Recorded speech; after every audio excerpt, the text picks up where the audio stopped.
સુરતમાં Udhna railway station પર મુસાફરોનો જમાવડો જોવા મળ્યો છે। ઉનાળુ વેકેશનની શરૂઆત અને લગ્નસરાની સિઝન શરૂ થતાં મુસાફરોનો ધસારો વધી ગયો છે। યુપી બિહાર જવા માટે મોટી સંખ્યામાં શ્રમિકોની કતારો અહીં રેલવે સ્ટેશન પર લાગી છે। હજારોની સંખ્યામાં શ્રમિકો માદરે વતન જવા માટે ધસારો કર્યો છે। રેલવે વિભાગ દ્વારા વિશેષ ટ્રેનની વ્યવસ્થા પણ કરાઈ છે। और सुबह से नहीं, कल रात से ही हमने इनकी व्यवस्था कर रखी थी स्पेशल ट्रेन की। एक रात को 1:30 बजे गई है, दूसरी 5:30 बजे गई है, तीसरी ट्रेन 7:10 पर गई है, चौथी ट्रेन 8:35 पर गई है, पांचवी ट्रेन 10:20 पर गई है। 5 गाड़ियाँ जा चुकी है, जिसमें 18 से 20 हज़ार पैसेंजर हमारे जा चुके हैं। अभी भी 5 से 7 हज़ार पैसेंजर है।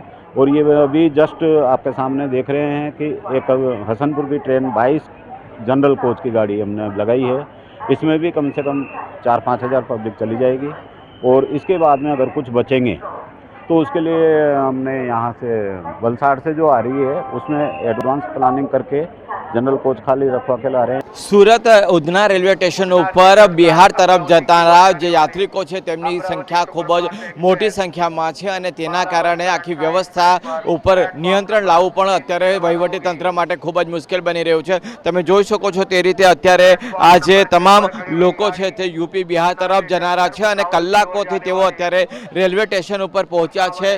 खूब गरमीनो माहोल छे अने तेओ पोताना नाना बाळको साथे कलाकोथी અહીં આવીને ઊભા છે। થોડા સમય પહેલા જે પ્રકારે ભીડ ખૂબ વધારે પ્રમાણમાં જોવા મળી હતી તેના કારણે પોલીસ દ્વારા તમામને વ્યવસ્થિત રીતે લોકોને ગોઠવવા માટેનો પ્રયાસ પણ કરવો પડ્યો હતો અને ઘણા એવા લોકો હતા કે જેમને દૂર કરવા માટેનો પણ પ્રયાસ કરવામાં આવી રહ્યો હતો। લગભગ તમામ ટ્રેન જે છે તમામ ટ્રેનના કોચ અત્યારે ફૂલ થયેલા તમને જોવા મળશે, કારણ કે ખૂબ મોટી સંખ્યામાં જે લોકો પોતાના વતન તરફ જઈ રહ્યા છે તેને કારણે જે વ્યવસ્થા રેલવે તંત્ર તરફથી થઈ રહી છે તેના કરતાં પણ વધારે કોચ અને વધારે ટ્રેનની જરૂરિયાત અત્યારે હાલ વર્તાઈ રહી છે। વહીવટી તંત્ર દ્વારા છેલ્લા દિવાળી પછીના સમયથી આપણે જોઈએ તો સતત લોકોને મુશ્કેલી ન પડે તેના માટેની વ્યવસ્થા કરવામાં આવી રહી છે, પરંતુ સંખ્યા ખૂબ વધારે હોવાને કારણે વહીવટી તંત્ર દ્વારા જે પણ વ્યવસ્થા કરવામાં આવી રહી છે તે જાણે ઓછી પડતી હોય તેવું જણાઈ રહ્યું છે। આપણે જે અહીંયા કેટલાક લોકો છે આપણે એમની સાથે પણ વાત કરીશું, પરંતુ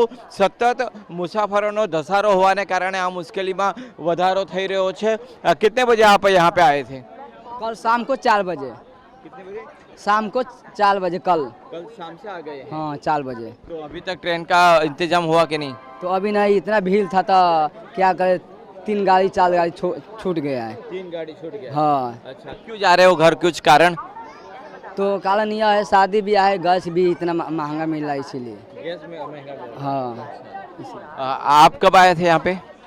कल शाम 6 बजे आया हूँ। अच्छा, क्यों जा रहे हो आप? जा रहे हैं, घर में कुछ शादी है इसलिए जा रहे हैं। और कुछ दिक्कत आ रही है ऐसा कुछ? दिक्कत ऐसा कुछ ज़्यादा नहीं है, वही गैस का प्रॉब्लम है। अच्छा, गैस का भी प्रॉब्लम है थोड़ा। तो जे रीते लोको जे छे ते पोताना केटलाक घरे प्रसंग होवाना कारणे तो जई रह्या छे, परंतु गैस सहितनी केटलीक नानी मोटी मुश्केलीओ पण अत्यारे लोको तेनो सामनो करी रह्या छे अने तेने कारणे जे छे ते सतत मुश्केलीमां वधारो थई रह्यो छे। लोको पोताना मादरे वतन तरफ जई रह्या छे अने तेना कारणे जे संख्या छे ते उधना रेलवे स्टेशन उपर सतत वधी रही छे अने वहीवटी तंत्र माटे एक मोटो પડકાર पुरवार थई रही छे। केमेरामेन जयेश मिस्त्री साथे देवेन चित्ते, TV 13 सूरत।